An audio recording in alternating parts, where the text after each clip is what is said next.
Well, with the busy holiday season fast approaching, the federal transport minister, he is hoping to avoid the massive lines and the kind of chaos that we saw at airports right across the country this past summer. Omar Alghabra announcing a summit for Thursday with stakeholders to figure out what can be done and to discuss that matter. Well, we're joined right now by the federal transport minister himself. So, Minister, thank you for finding the time today. It's great to be with you, Michael. Thank you for having me. So, as I said, a summit, it will take place later this week. Talk to us what you're hoping to achieve and really what kind of assurances you're looking for to, again, avoid the chaos that we saw this past summer. First of all, Michael, the last couple of years have been really tough on the airline sector. We went from complete shutdown because of COVID and public health measures to a resurgence last summer, and we saw many weaknesses in the system that got exacerbated because of these turbulent, for lack of another word, turbulent times. So at the time, our government and the airline sector worked closely on operational issues to address these congestions as quickly as possible.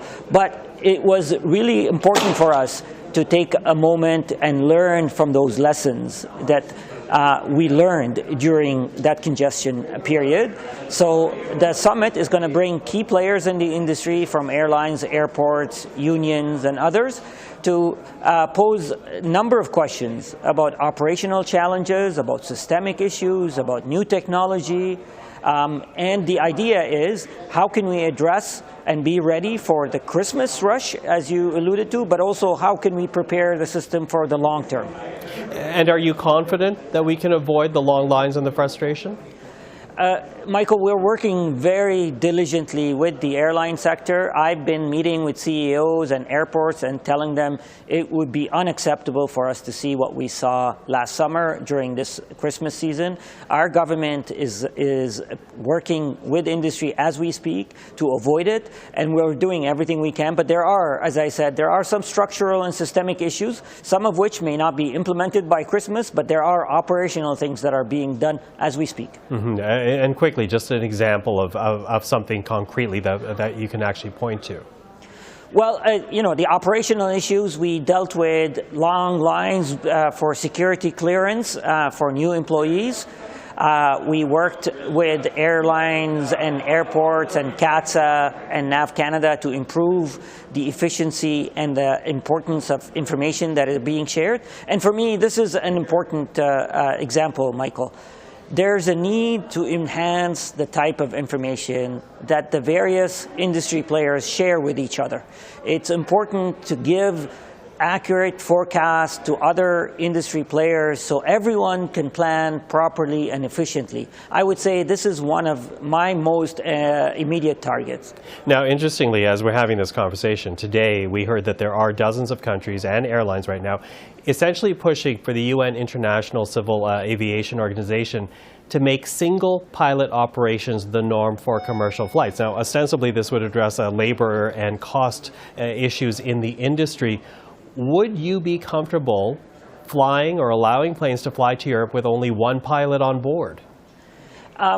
Michael, ICAO, the International Civil Aviation Organization General Assembly, was hosted in Montreal only a couple of months ago. I was there. I met with many international transportation ministers from around the world. We talked about everything, including the congestion phenomena that were experienced at other airports around the world.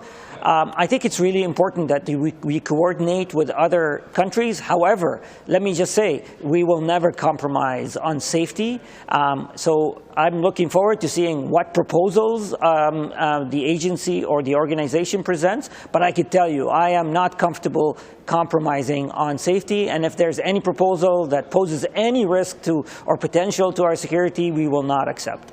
Now, let's also talk about supply issues then, because when you talk about the staffing shortages, the cost issues, Canada has been dealing with supply shortages. As you know, that's creating higher prices for Canadians. And you've introduced a bill to help deal with backlogs in the supply chain. Talk to us about the measures you're hoping to address. Michael, as you stated, the world, again, because of COVID, the war in Ukraine and other factors have been experiencing inflation. In fact, Canada, it's good that we can point to the fact that Canada has lower inflation than most countries around the world, than the US, than the UK, than the EU. But Canadians are feeling inflation at the grocery stores and anywhere where they're shopping and buying essential goods. We are providing immediate relief to Canadians who need it, but at the same time, we're addressing root causes of these issues, including supply chains. We're addressing this on a variety of levels, but one of them was the bill that I tabled last Thursday in the House of Commons to improve the efficiencies of our ports and our rail network. This will help and ensure that ports are modernized in the new century, that they are accountable, that they have a secure source of investment to grow, but also that they are accountable for climate change targets and they are sustainable. Well, Minister, we're watching all this so very closely. Thank you very much for the time today. Appreciate it. Thank you, Michael. And that's Minister Alghabra.